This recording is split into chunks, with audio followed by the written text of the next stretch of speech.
Vamos a compartir este día la tercera parte acerca del crecimiento y el cuidado en el desarrollo de la vida espiritual. Sobre este tema se ha venido compartiendo en domingos anteriores, en dos partes anteriores, y esta es la tercera parte sobre este tema de crecimiento espiritual. Hay un texto del que es el punto de partida y queremos ir nuevamente a ese texto de la Biblia que se encuentra en Segunda a los Corintios, capítulo número 7. Si usted trae su Biblia, si la quiere buscar en el teléfono o en otra manera, si no tiene su Biblia acá, pues aquí de todas maneras lo leeremos. Segunda carta del apóstol Pablo a los Corintios, capítulo 7 y el versículo 1. Allí, este texto es como un punto de partida, repito, y es la base sobre nuestra reflexión. Dice el apóstol a estos cristianos antiguos, estos eran unos cristianos griegos, la ciudad de Corinto era una ciudad griega antigua, un puerto, y aquí el apóstol estableció en su segundo viaje al mundo gentil, estableció esta iglesia de Corinto y escribe esta carta con la primera carta para corregir algunos asuntos de vida cristiana y corregir, digamos, algunas situaciones que en la iglesia de Corinto y que en toda iglesia en su momento surge. Entonces él escribió estas cartas para dar instrucciones espirituales de cómo debe desarrollarse la vida de los creyentes en Cristo Jesús. Y dice el verso 1 del capítulo 7, así que, amados, puesto que tenemos tales promesas, todas las promesas que hay en la Biblia, sobre todo porque la Biblia dice que a los que creemos en Él nos dio potestad de ser llamados hijos de Dios. Y hemos venido a ser pueblo de Dios, porque nosotros antes no éramos pueblo. No éramos pueblo.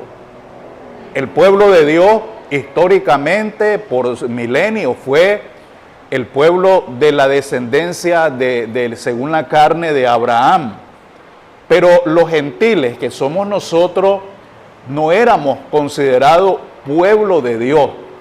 Éramos ajenos al pacto que Dios hizo con Abraham, con este pueblo, mejor dicho, ajeno a las promesas, y éramos ajenos a la revelación en cierto modo, porque la ley que fue dada por medio de Moisés no fue dada a nosotros, los gentiles, fue dada al pueblo antiguo de Israel y es dada al judío primeramente, no al gentil. De manera que nosotros nada que ver con la cuestión de la ley de Moisés. Sin embargo, la Biblia dice que los que sin ley pecaron, sin ley también perecerán, porque por eso en el ser humano hay algo que se llama conciencia. La conciencia es la capacidad que toda persona tiene de saber qué es lo bueno y qué es lo malo.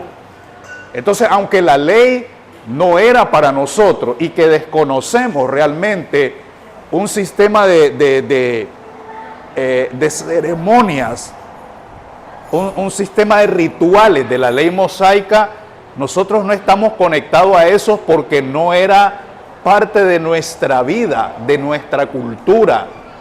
No es parte, digamos, por así decirlo, de nuestra sangre. Sin embargo, por eso vino Jesús. Jesús vino para hacer de nosotros, que no éramos pueblo, un pueblo escogido, para que fuésemos real sacerdocio espiritualmente, para que fuésemos con la sangre de Jesús, toda persona que llega a creer en su obra, en su muerte, en su vida, en su resurrección, esa persona viene a ser llamado hijo de Dios. Por eso es que ese tema, ¿verdad?, de los hijos de Dios, es un tema tan amplio en la Biblia que no se puede ver livianamente, no se puede tomar en 2 o 3 palabras, sino que es un tema bien amplio en la Biblia, porque dice, por ejemplo, el apóstol Pablo a los Gálatas, que otra carta que escribe a una serie de iglesias llamado los Gálatas en Galacia, les dice, ustedes ya no son esclavos, ustedes son hijos de Dios.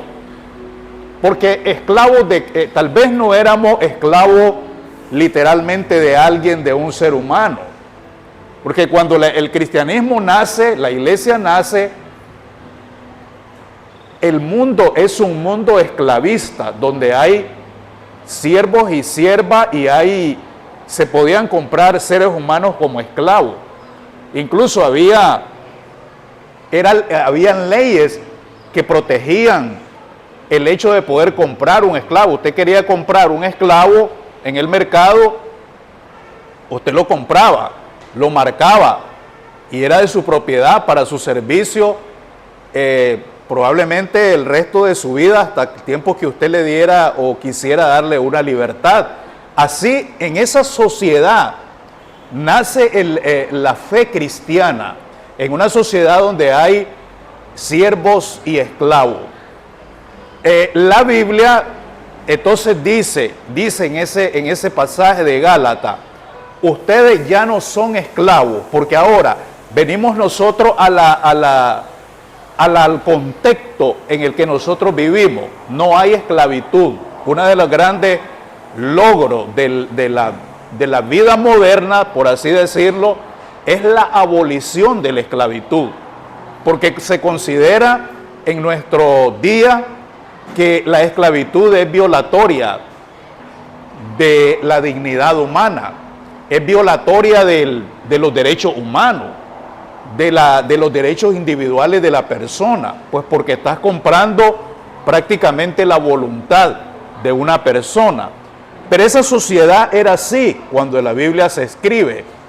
Y entonces, si lo traemos al contexto de hoy, aunque hoy tal vez nosotros no somos literalmente esclavos y no tenemos el sistema de esclavitud, sin embargo, sí, nosotros podemos ser esclavos de un sistema, podemos ser esclavos del mundo, podemos ser esclavos del pecado, podemos ser esclavos de una práctica, podemos ser esclavos de un vicio, podemos ser esclavos de una tendencia que hay hoy, que se habla tanto de tendencia, y de tendencia algunas, la palabra tóxica que se usa mucho actualmente, ¿verdad? Hay tendencias muy tóxicas. Entonces podemos ser esclavos de una adicción, y no necesariamente tiene que ser una droga la adicción. Puede ser una adicción a ciertas inclinaciones y deseos que nosotros tenemos.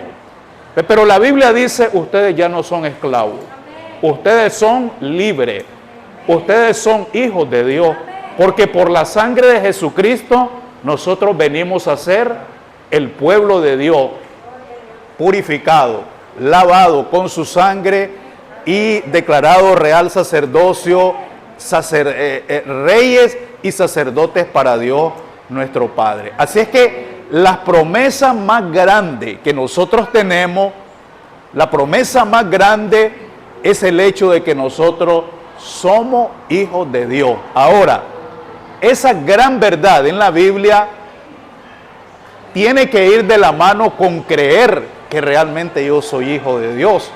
Porque una cosa es que la Biblia diga que usted es hijo, hija de Dios. Una cosa es que usted incluso sepa, usted puede ir en la vida sabiendo que usted es hijo de Dios, hija de Dios. Pero si usted no se ve como hijo, hija de Dios, si usted se sigue viendo como un esclavo de X circunstancia, entonces usted no ha desarrollado la mente del hijo, usted ha desarrollado una mente de esclavitud. Y no hemos recibido el espíritu de esclavitud, dice, para estar otra vez en temor, sino que hemos recibido el espíritu de adopción de hijos, por el cual podemos clamar, Abba, Padre. Amén. Y aquí viene el asunto, que el esclavo no hereda. El esclavo no hereda, porque el esclavo es solamente una herramienta de trabajo. El esclavo no hereda. Si usted es esclavo de algo, esclava de algo, entonces usted no heredará nada del reino de Dios. Usted necesita entrar a la libertad gloriosa de los hijos de Dios. Porque el esclavo se va de la casa, el hijo no. El que hereda es el hijo, no el esclavo. Y por eso hay que desarrollar esa mentalidad de hijo e hija de Dios. Ahora, esa es la promesa más grande, que nosotros somos hijos y somos coherederos con Cristo. Eso sí, dice la Biblia, si es que estamos dispuestos a llegar hasta las últimas consecuencias con Cristo, a padecer, si es posible, juntamente con Cristo y a perseverar hasta nuestro encuentro final con el Señor. Entonces el apóstol, en ese contexto, escribe este versículo y dice, tenemos esas promesas. Entonces, como tenemos estas promesas de Dios para nosotros, ¿qué dice su Biblia? Dice, limpiémonos. Limpiémonos de toda contaminación de carne y de espíritu. Quiere decir que hay contaminación en cuanto a la condición humana. Cuando dice de carne, se refiere a la condición humana, a las tendencias humanas, a las inclinaciones humanas, cualesquiera que sean.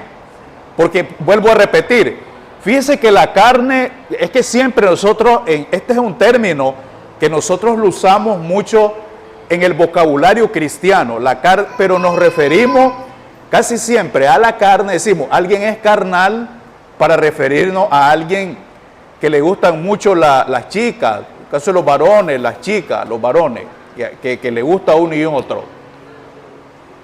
Pero en la Biblia, la carne son los deseos corporales, que no necesariamente tienen que ver con la atracción del sexo opuesto, sino, por ejemplo, vamos a poner un simple ejemplo, la glotonería es una obra de la carne. ¿Qué es la glotonería? Gente que come y come y come y come y come y sigue comiendo. La glotonería no es obra del Espíritu.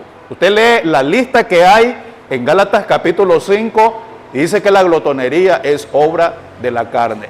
Realmente la comida es hecha para ser consumida, pero el cuerpo necesita una cantidad X de alimentación.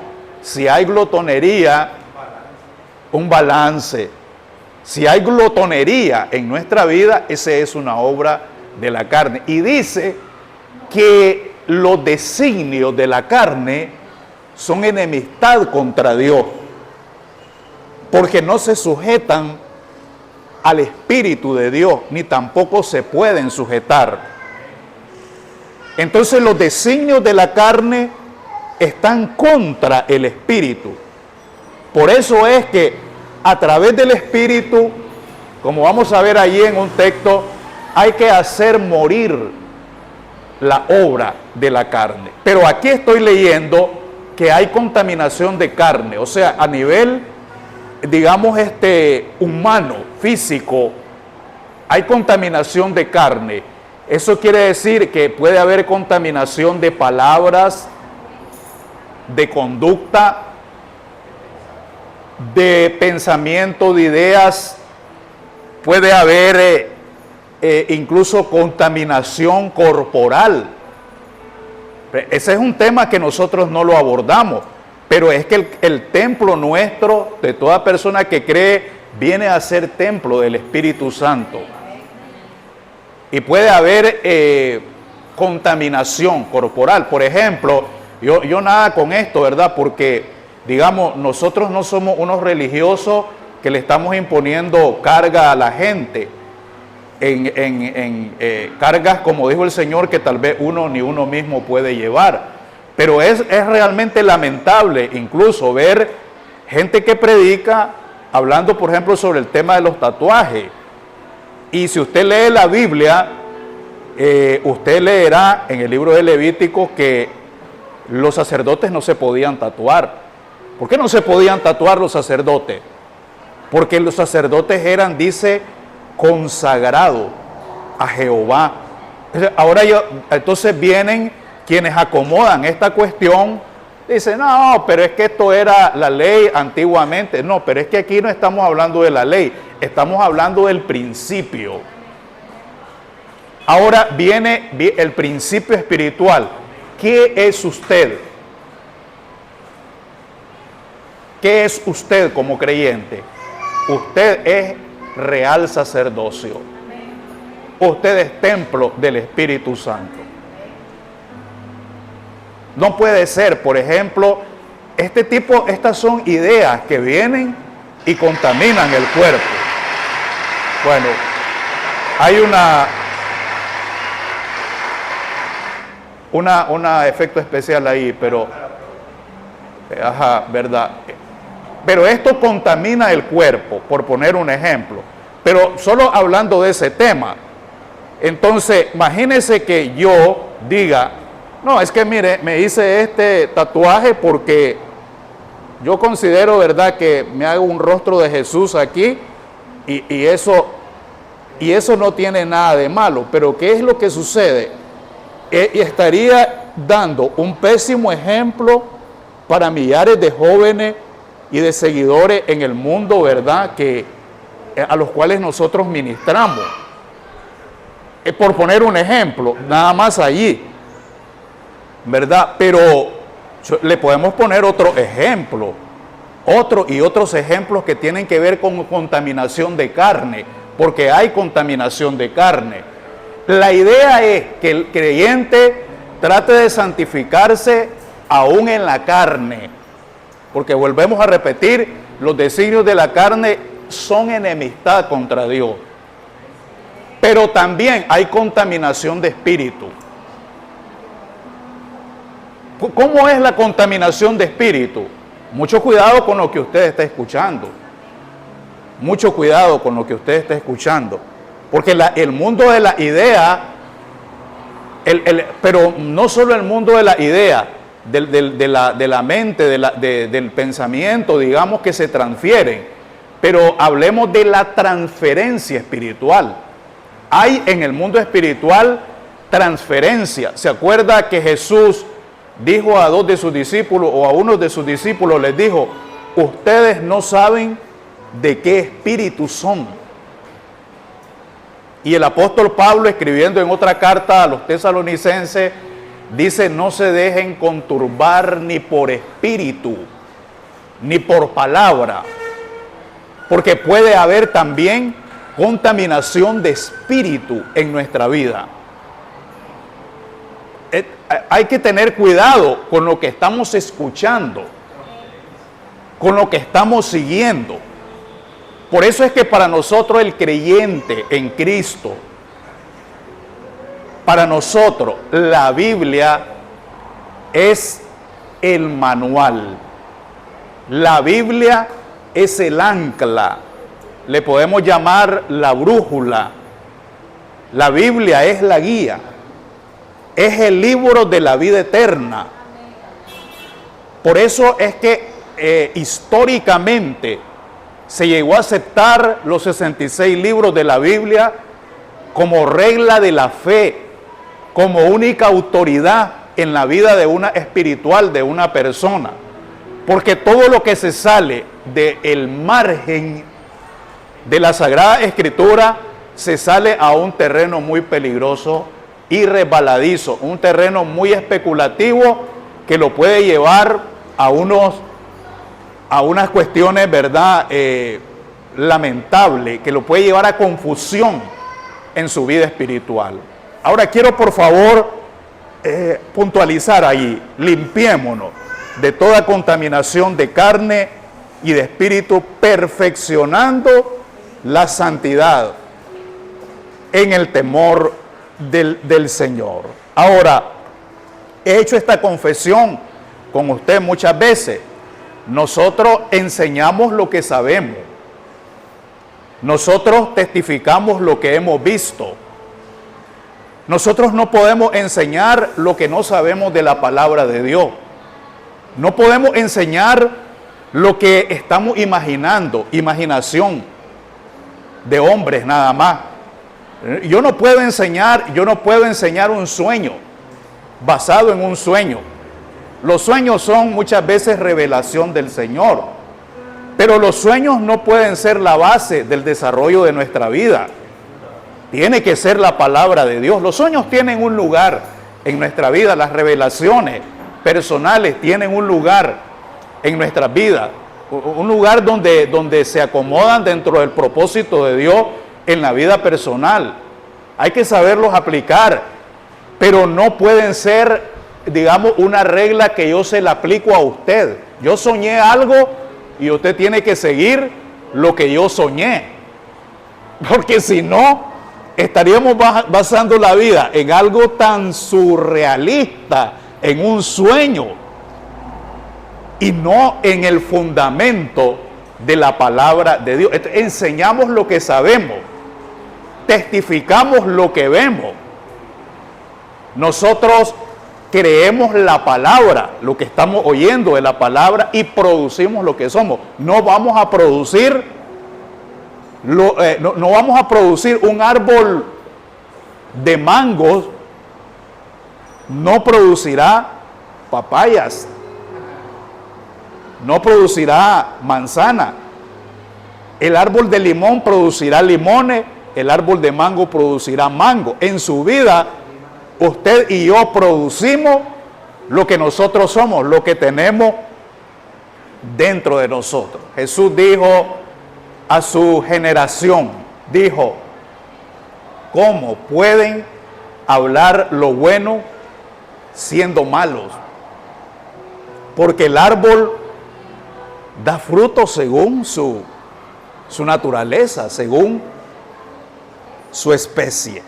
Ahora, el crecimiento de la vida cristiana, el desarrollo de la vida cristiana, el desarrollo espiritual de la vida cristiana es un proceso, pero es un proceso que va paso a paso, pero se manifiesta en diferentes formas, en diferentes maneras.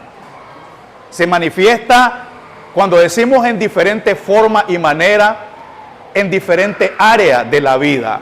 Se manifiesta en la conducta, se manifiesta el crecimiento, se manifiesta en la forma de hablar. El crecimiento genera cambios, porque imagínese usted ser las mismas personas de siempre. Es una cosa bien lamentable. Se supone que tenemos que cambiar. El crecimiento, el encuentro con Jesús genera cambio. El venir a ser parte de la familia de Dios genera cambio en la familia, en el comportamiento, en la forma de vivir, en el trato con nuestro semejante. Genera cambio en el carácter. El carácter tiene que cambiar, aunque a veces parece que cambia bien lento, o no vemos los cambios, queremos los cambios bien apresurados, pero tiene que cambiar el carácter, tiene que cambiar la forma de pensar, porque si usted no cambia su forma de pensar, usted no cambia su forma de vivir. Tiene que cambiar la forma de pensar en nosotros para cambiar la forma de vivir nuestras acciones. tenemos que tener cambio en las relaciones con los demás, en el trato con los demás.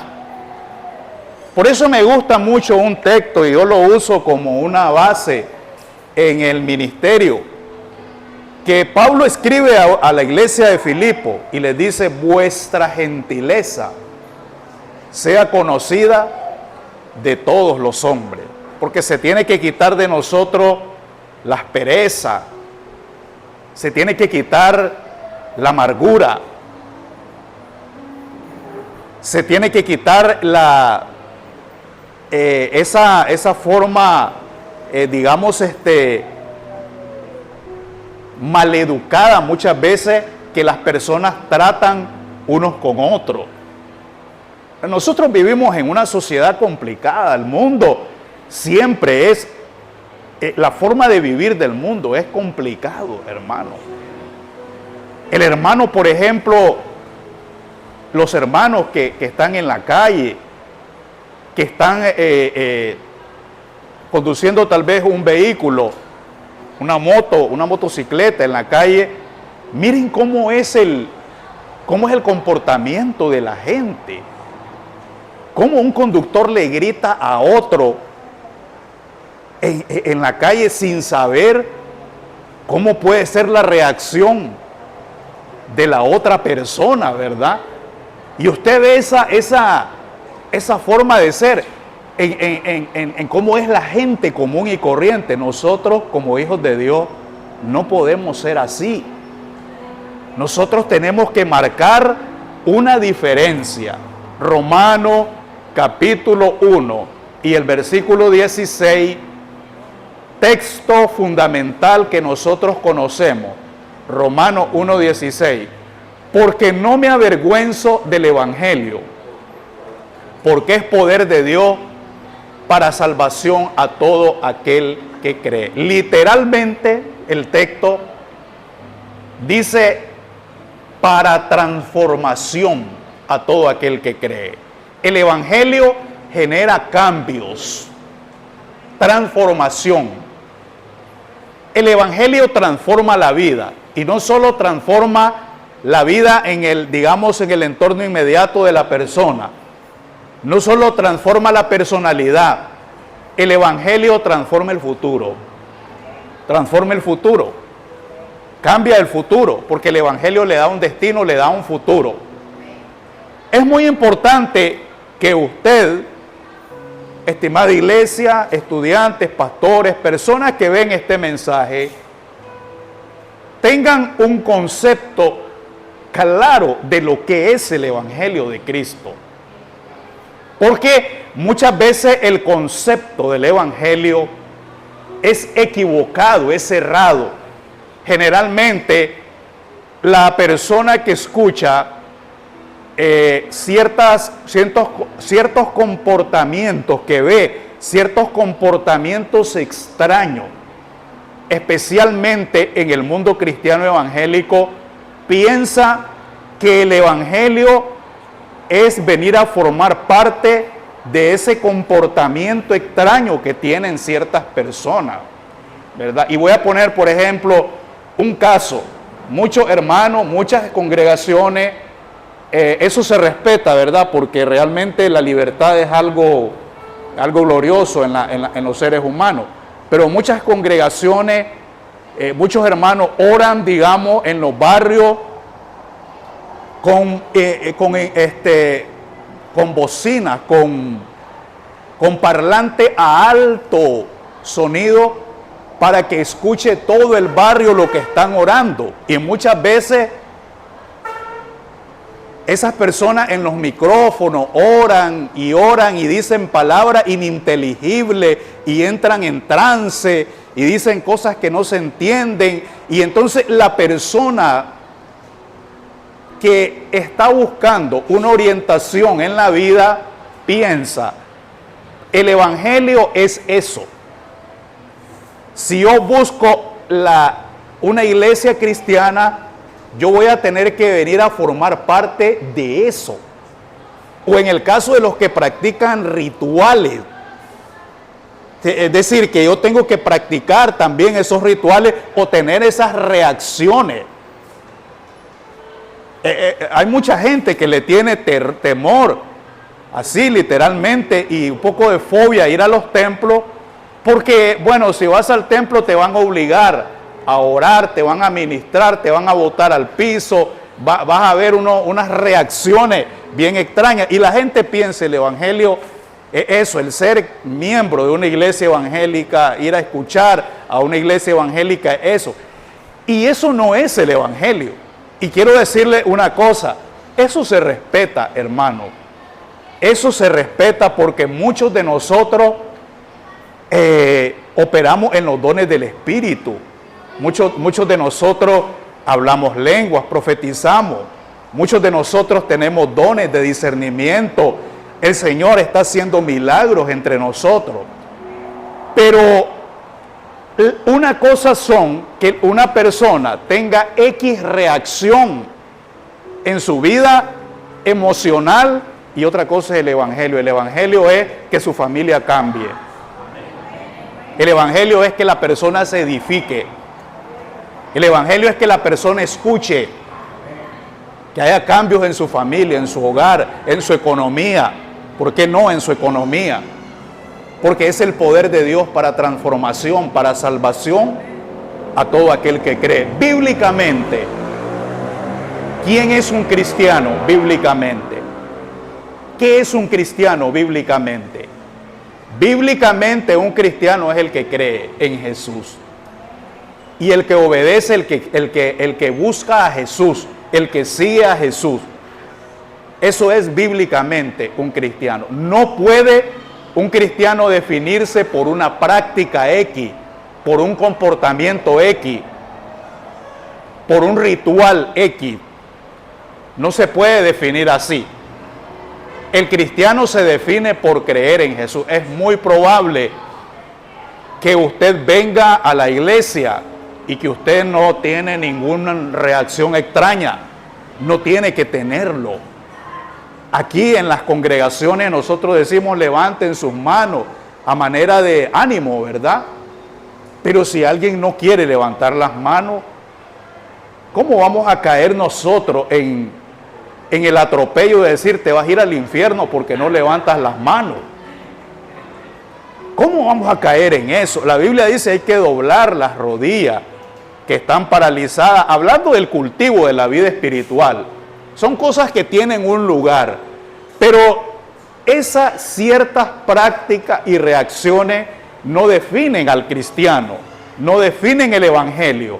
El evangelio es definido por seguir a Jesús, por creer en Jesús, porque la fe viene por el oír y el oír viene por la palabra de Dios. Usted lo que tiene que hacer es escuchar la palabra y al escuchar la palabra usted toma ciertas decisiones en su vida. Voy a decir algo que lo voy a decir no a manera de burla, sino lo voy a decir a manera de edificación.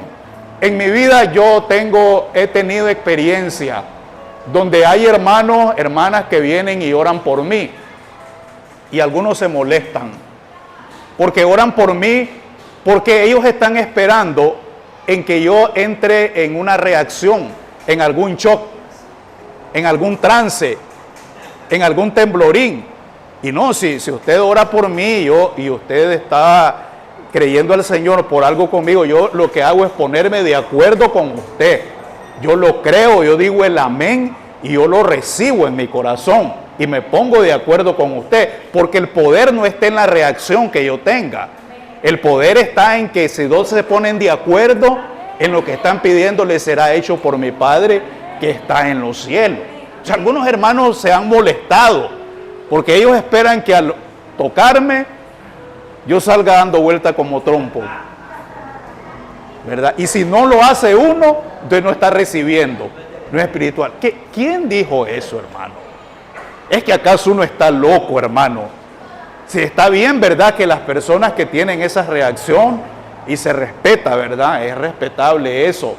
No vamos a violentar esa área, ¿verdad? De ninguna manera, porque sé que estamos hablando a nuestros estudiantes y a nuestros pastores, y hay diferentes formas de ministrar, pero no todas las personas tienen la misma reacción, y la gente tiene que comprender que esos son nada más reacciones, pero que el Evangelio es el poder de Dios para transformar y cambiar la vida. Generalmente no soy visto yo como un buen predicador en el mundo cristiano. ¿Por qué no soy visto como un buen predicador? Porque no grito, porque no estoy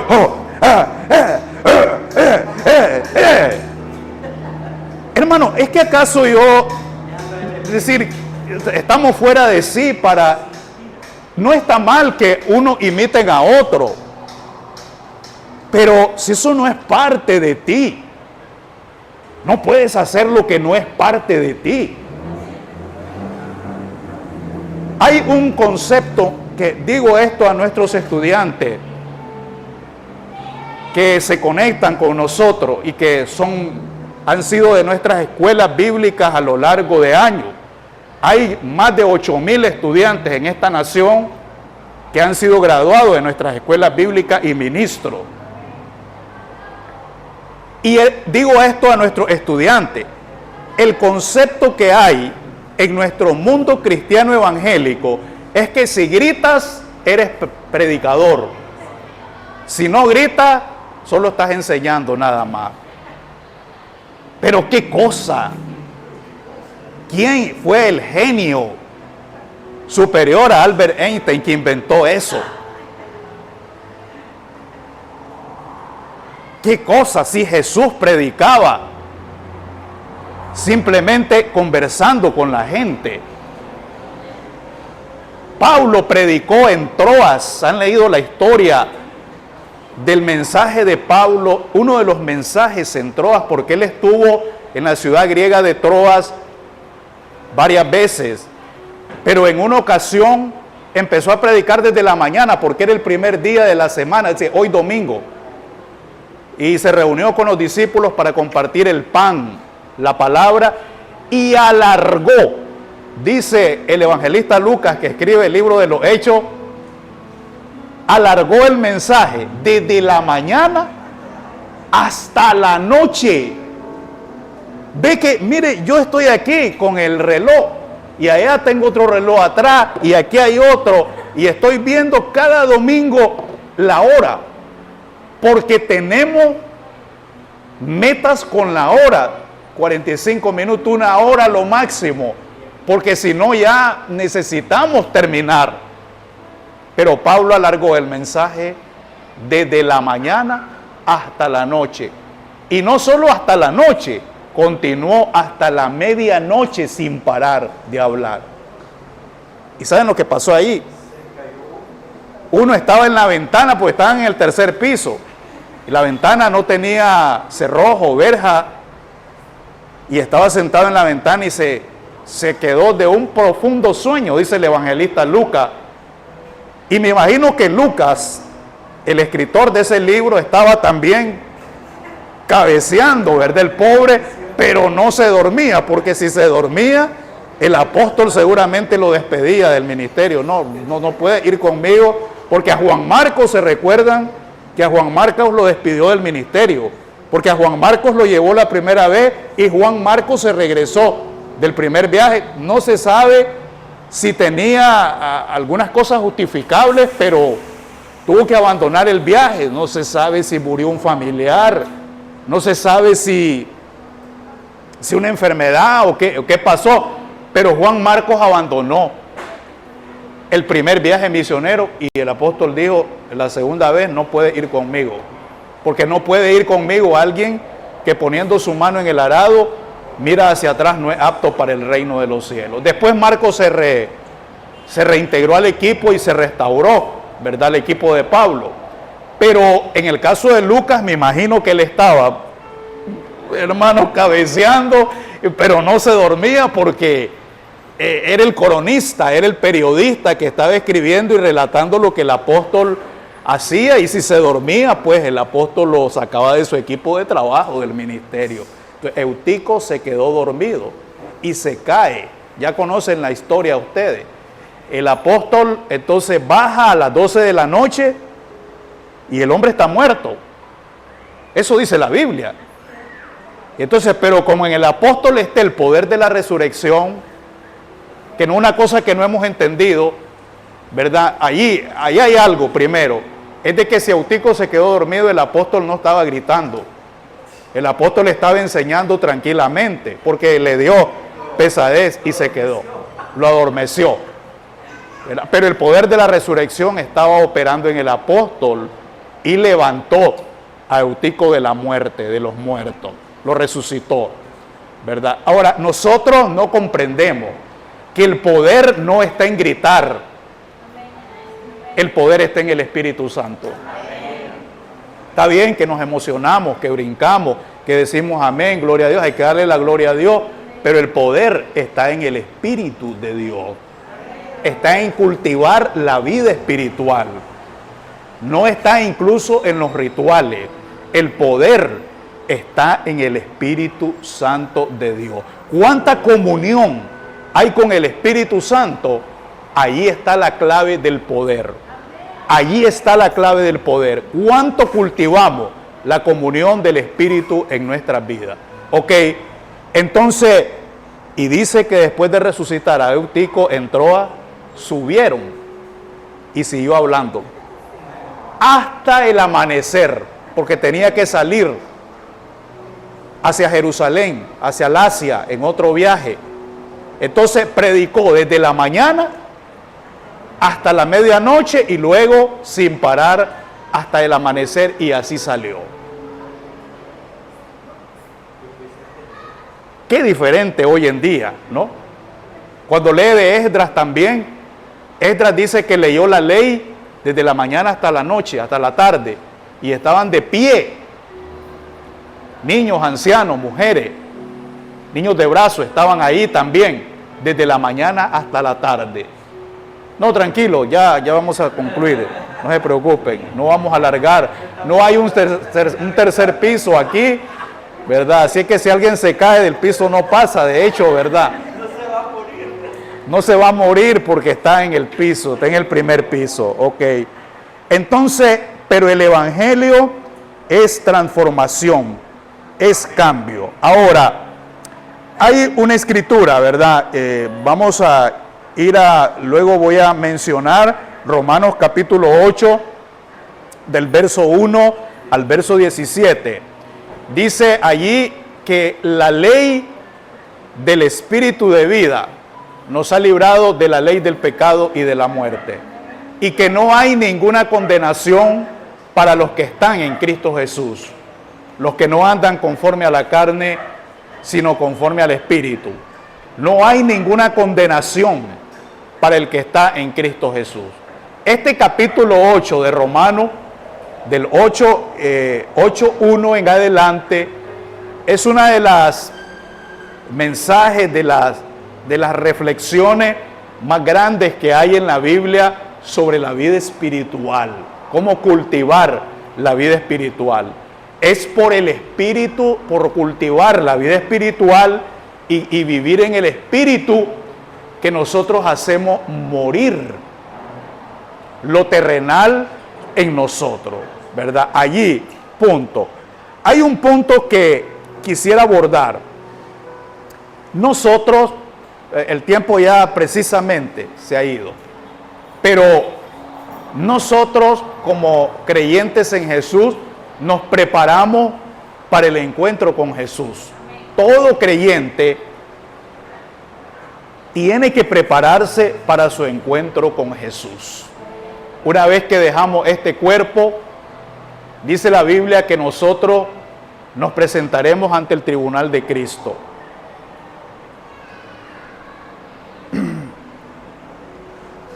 Iremos ante Jesús. Nos presentaremos delante de Jesús inmediatamente. Hay un texto que quiero mencionar. Este texto está en Primera Carta a los Corintios, capítulo 8.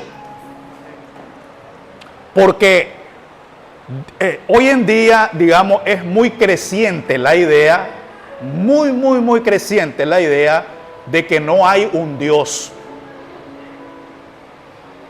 Lo que se llama el agnosticismo, que es ateísmo. El ateísmo está creciendo. Desde hace 300 años el ateísmo empezó a crecer, especialmente cuando los pensadores franceses, desde hace 300 años, empezaron a postular en sus estudios, especialmente desde allí, la idea creciente de la no existencia de la vida espiritual, de la realidad del mundo espiritual, está en aumento. Y no se sorprendan, hermano, que seguirá creciendo la idea de que no existe un Dios y no existe una vida después del cuerpo. Eso está, digamos, en desarrollo, y va a llegar un momento en que la fe se va a reducir a unos pocos creyentes, porque es una idea que sigue creciendo. Ustedes conocieron muy bien, que todo el mundo sabe, que hubieron genios en el siglo pasado de la ciencia, como Albert Einstein. Pero Albert Einstein era un ateo. Y toda su sabiduría, todo lo que, su coeficiente intelectual, todo su saber fue reducido a nada. Y envenenó la vida de millares y millares de seres humanos con la idea realmente de que nosotros somos energía. Somos el producto de energía en la materia y terminamos transformados en otra materia. Luego, viste, solo poner un ejemplo porque son muchos, el científico de la silla de ruedas, que su libro ha vendido millones y millones de copias. Y es fascinante leer a Steve Hawking.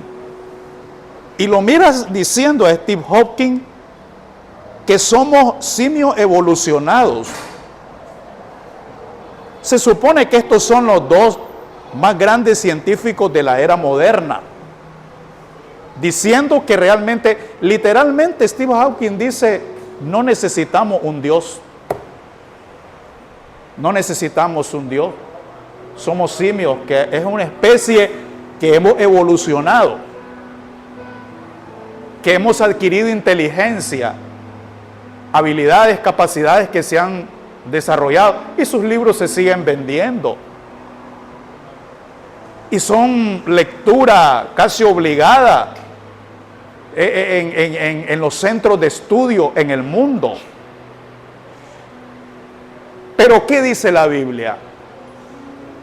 El Salmo 14, la idea es vieja, la idea no nace con estos hombres de ciencia, ni nace con los pensadores franceses. La idea nace desde 1000 años o antes de Cristo, porque el Salmo dice el necio en su corazón: no hay Dios. Es decir, es una manera de evadir la responsabilidad. No hay Dios. Pero el que alguien diga, dé una opinión, porque no es más que los hombres de ciencia, cuando han dado estas opiniones, solo son opiniones de ellos. Pero esas opiniones no cambian la realidad. La realidad es que toda persona, cuando deja el cuerpo, la persona se despierta en el mundo espiritual. En el caso del creyente va a Cristo. Y en el caso del incrédulo, no sé. Digo no sé, sí sabemos dónde va, pero no sé, porque yo no puedo enviar gente al infierno, porque ¿quién es el que condenará? Cristo es el que murió. Pero si la persona no cree y rechaza a Jesús, el que no cree, dice la palabra, ya ha sido condenado. O sea, no importa lo que la persona piense, qué tan inteligente sea. No importa si evade la responsabilidad de la vida eterna, no importa. Una vez que el cuerpo se deja, la persona se despierta en el mundo espiritual como persona, no como energía, no como soplo, porque hay una idea muy prevaleciente incluso en el mundo cristiano evangélico, que el alma de todo ser humano se va a Dios. Y eso es un horror doctrinal, porque cuando usted lee las Escrituras, las palabras de Jesús, usted lo que lee es que el hálito de respiración va a Dios, pero el alma y el espíritu van a un lugar. Porque es un ser que una vez que deje el cuerpo, el alma y el espíritu se despiertan en una realidad espiritual. ¿Dónde se despierta la persona? Donde la persona escogió vivir. Ahora, la mayoría de la gente, digamos el 95, el 99% de la gente evade esa realidad. Eso es como que eso no es nada que ver conmigo, yo como que con esa onda, eso no entiendo nada de eso. No es que lo entienda o no lo entienda. Un día dejaremos el cuerpo, y para el cristiano dejar el cuerpo significa recibir la corona de vida que Dios ha prometido a todos los que lean.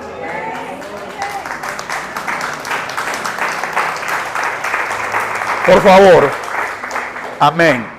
Primero los Corintios capítulo 8 y el verso, ya le doy el versículo, el capítulo 8.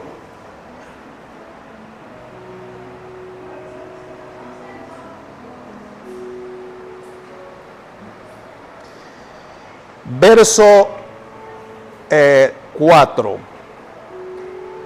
Primero los Corintios 8:4. Acerca pues de las viandas, las comidas que se sacrificaban a los dioses, a los ídolos antiguos, romanos, griegos, porque así nace también la fe cristiana, la iglesia. Escuchen esto que dice el apóstol, qué interesante. Sabemos que un ídolo nada es en el mundo. Una imagen no es nada en el mundo. Por eso nosotros nos oponemos a la adoración de imágenes.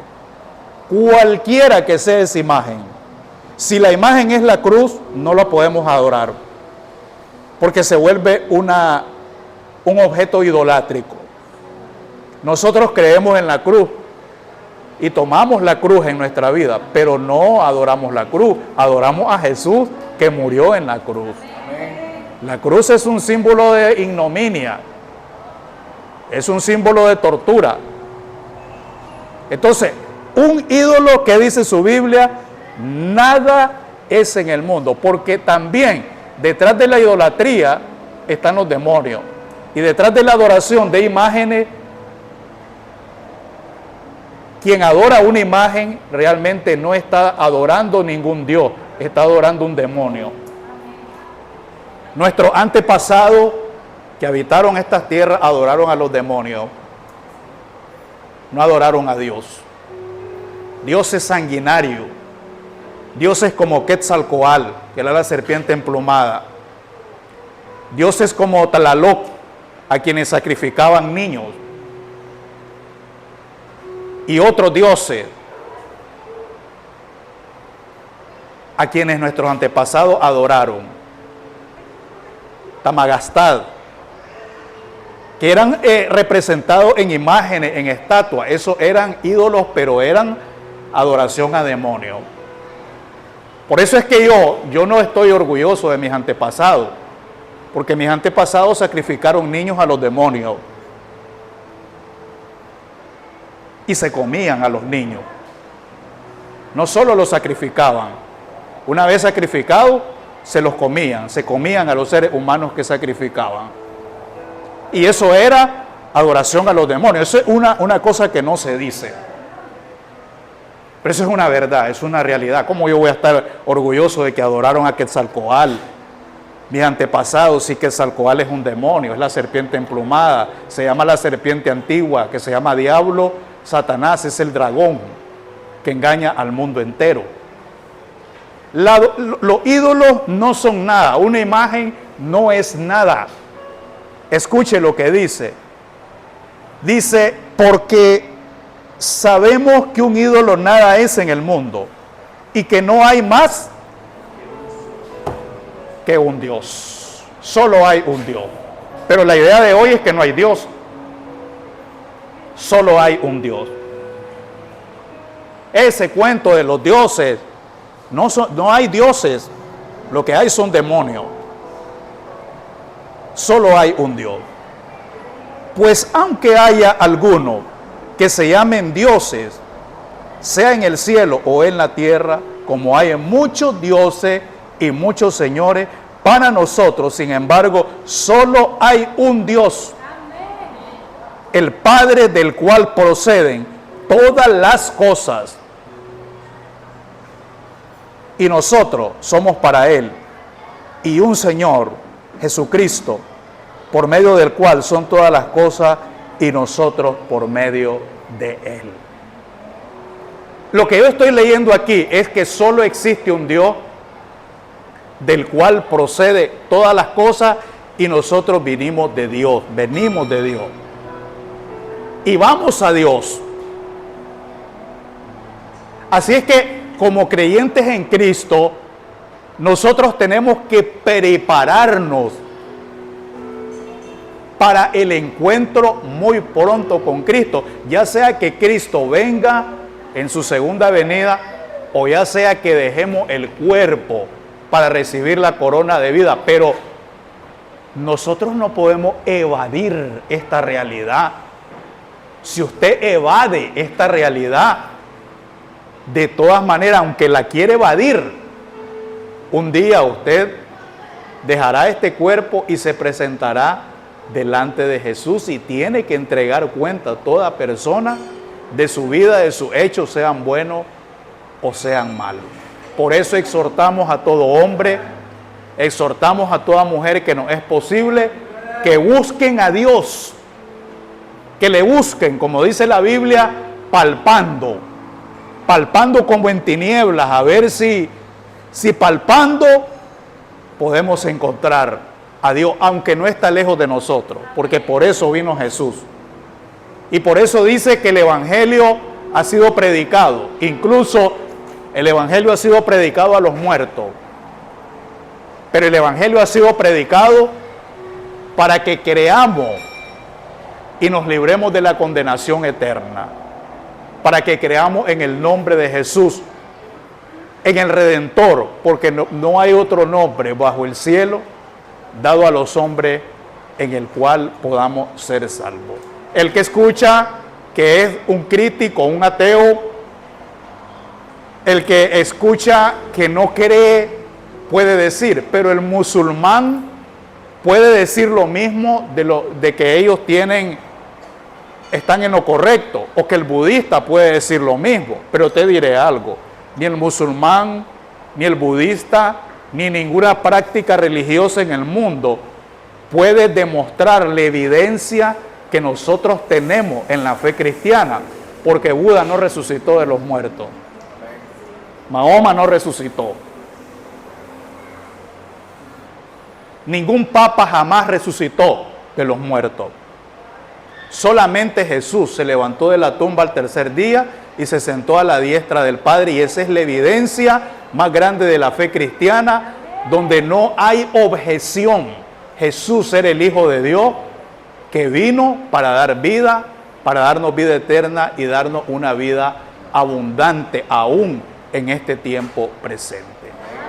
Así es que, amados hermanos, en esta tercera parte, pues, yo le quiero exhortar y animar a seguir cuidando de su vida espiritual, a seguir cultivando su vida espiritual, sobre todo porque nosotros muy pronto tenemos que encontrarnos con Jesús, Y debemos, como dice la Biblia, tener anhelo de ser revestido de aquella habitación celestial, porque si este cuerpo lo dejamos, dice que tenemos en los cielos un cuerpo no hecho de mano, eterno en los cielos, un templo en los cielos y una morada celestial. Dele un aplauso al Señor.